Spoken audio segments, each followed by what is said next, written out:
शिक्षा मंत्री मदन दिलावर जोधपुर दौरे पर रहे। इस दौरान बजट को किस तरह से क्रियान्वित करने को लेकर समीक्षा बैठक की। इसके बाद प्रेस कॉन्फ्रेंस कर बजट के बारे में विस्तृत जानकारी दी गई। इस दौरान उन्होंने कहा कि हमारी सरकार ने बेहतरीन बजट प्रस्तुत किया है। इस बजट में किस तरह से राजस्थान का विकास हो, इस पर फोकस किया गया। 2047 तक राजस्थान विकसित श्रेणी में शामिल होगा। इसके साथ ही कांग्रेस विधायकों के धरना देने के सवाल पर कहा कि कांग्रेस के लोग इंदिरा जी को सम्मान नहीं देना चाहते हैं, बल्कि बीजेपी ने कुछ गलत नहीं कहा है।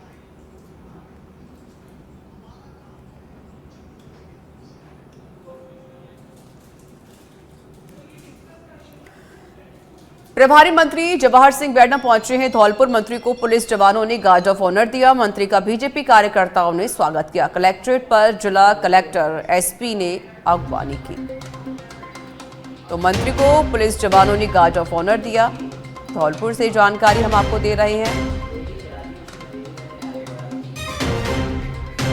प्रभारी मंत्री जवाहर सिंह मैडम धौलपुर पहुंचे, जहां पर उन्हें गार्ड ऑफ ऑनर दिया गया और उनका स्वागत भी हुआ।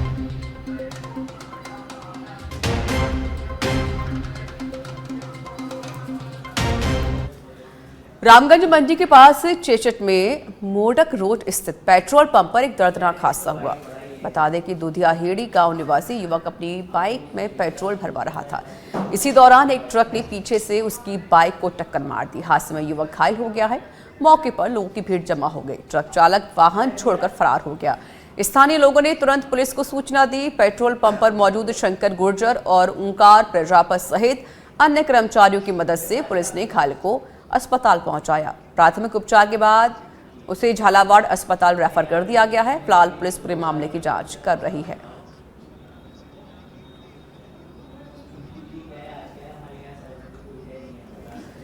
शाहपुरा में लगातार बढ़ रही चोरी की घटनाओं को लेकर कांग्रेस कार्यकर्ताओं ने जोरदार प्रदर्शन किया। इसके साथ ही कांग्रेस ने रैली निकालकर आक्रोश जताया है।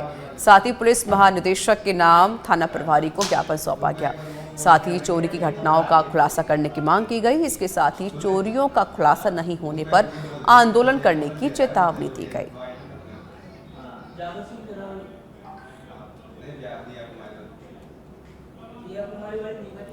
जयपुर से बड़ी खबर है। डीआईजी आनंद शर्मा का ऑपरेशन नॉकआउट के तहत कार्रवाई हुई है। जयपुर ग्रामीण के ग्राम लवाना में स्टोरीज ऑर्गेनिक फार्म रिसोर्ट में पकड़ी गई है रेप पार्टी। एएसपी के सुपरविजन में आरपीएस खलील अहमद ने टीम के साथ दबिश देने के लिए पहुंचे।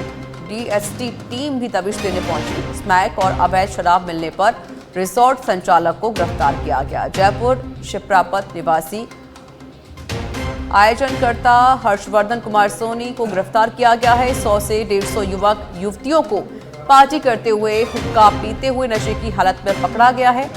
रेप पार्टी करते हुए 63 युवक युवतियों के कोटपा एक्ट में चालान काटे गए हैं।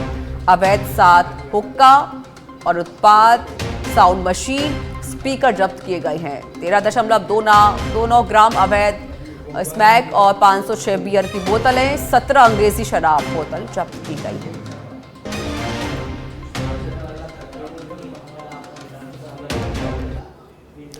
और खनन विभाग बजट घोषणाओं की समयबद्ध क्रियान्वयन की रणनीति बनाने में जुट गया है। प्रमुख सचिव माइंस एवं पेट्रोलियम टी रविकांत ने विभाग को बजट घोषणाओं के क्रियान्वयन के संबंध में एक्टिव मोड लाते हुए कहा कि 2025-26 की बजट घोषणाओं के संबंध में विभाग के स्तर पर आवश्यक प्रस्ताव कार्य योजना बनाने के निर्देश दिए हैं। यह पहला मौका है जब जयपुर में एक्सीलेंस सेंटर, उदयपुर में इंस्टीट्यूट ऑफ माइंस और जोधपुर में एमबीएम यूनिवर्सिटी में पेट्रो कैंपस की स्थापना के साथ ही राजस्थान मिनरल एक्सप्लोरेशन लिमिटेड के गठन की घोषणा से माइंस सेक्टर को नई दिशा, एक्सप्लोरेशन की गति और नई पीढ़ी को खनन क्षेत्र के नवीनतम शोध अध्ययन से रूबरू होने का अवसर मिलेगा। प्रमुख सचिव माइंस टी रविकांत ने सचिवालय में एमडी RSMM भगवती प्रसाद कलाल, निदेशक माइंस दीपक तंवर, JS माइंस आशु चौधरी व विभाग के वरिष्ठ अधिकारियों के साथ वर्चुअली बैठक में बजट घोषणाओं के क्रियान्वयन के संबंध में निर्देश दिए गए।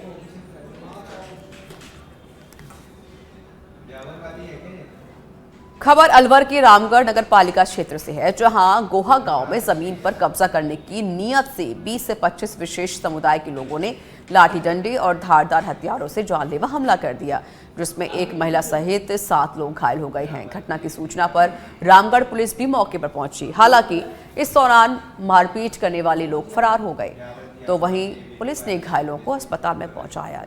फिलहाल पुलिस पूरे मामले की जाँच कर रही है।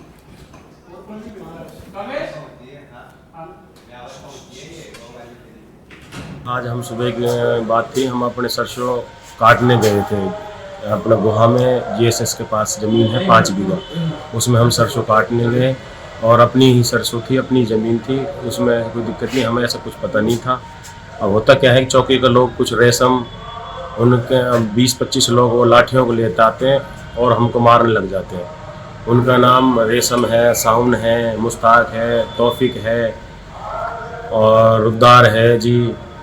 उनके बच्चे हैं और लेडीज हैं। उन्होंने हमारे सब पापा जी के ऊपर, मेरे ऊपर, भाई के ऊपर, लेडीजों के ऊपर, सबके ऊपर उन्होंने मतलब लाठियाँ, फरसी, चांटें और सरिये चलाए, जिनसे गंभीर चोटें आई हैं। हमारे पापा जी का इलाज झुंझुनू शहर में 2 दिन पहले इस्लाम नगर स्थित एक मकान में युवक के सुसाइड मामले में नया मोड़ आ गया है। दरअसल मृतक का एक वीडियो सामने आया, जिसे लेकर दावा किया जा रहा है कि यह वीडियो मृतक के अपने सुसाइड से पहले बनाया था, जिसमें वह अपनी पत्नी को अपनी आत्महत्या का दोषी बता रहा है और खुद को 30 दिनों से परेशान बता रहा है। हालांकि सच पे धड़क इस वायरल वीडियो की पुष्टि नहीं करता है।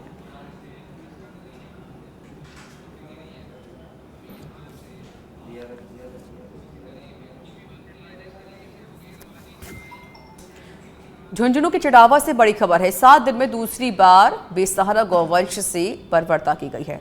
इस बार प्राइवेट पार्ट को लोहे के तारों से बांधा गया है। गौरक्षकों ने जाकर संभाला बेसहारा गौवंश को। इसी हफ्ते तेजाब डालकर कुल्हाड़ी से भी वार किया गया था। 7 दिन में दूसरी घटना होने से गौसेवक आक्रोशित हैं। पुलिस और प्रशासन की कठोर कार्रवाई की मांग की जा रही है कि पुलिस प्रशासन कठोर कार्रवाई करे। तो गाय के प्राइवेट पार्ट को लोहे के तार से बांधा गया है। गाय के साथ फिर से बर्बरता हुई है। अभिषेक पारिक के पास सुबह 9-9:30 बजे कॉल आती है कि एक नंदी घायल अवस्था में है।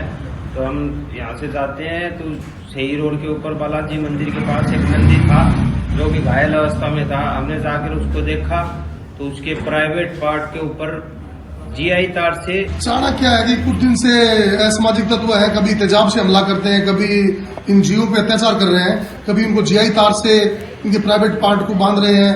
तो ऐसे असामाजिक तत्वों पर कड़ी कार्रवाई होनी चाहिए। पुलिस प्रशासन से हमारा यही निवेदन है कि जल्द से जल्द इनको एक आध अपराधी अगर पकड़ा जाएगा तो ऐसी जीवों पे अत्याचार नहीं होगा। और ये जो जीव है तो इतने परेशान है,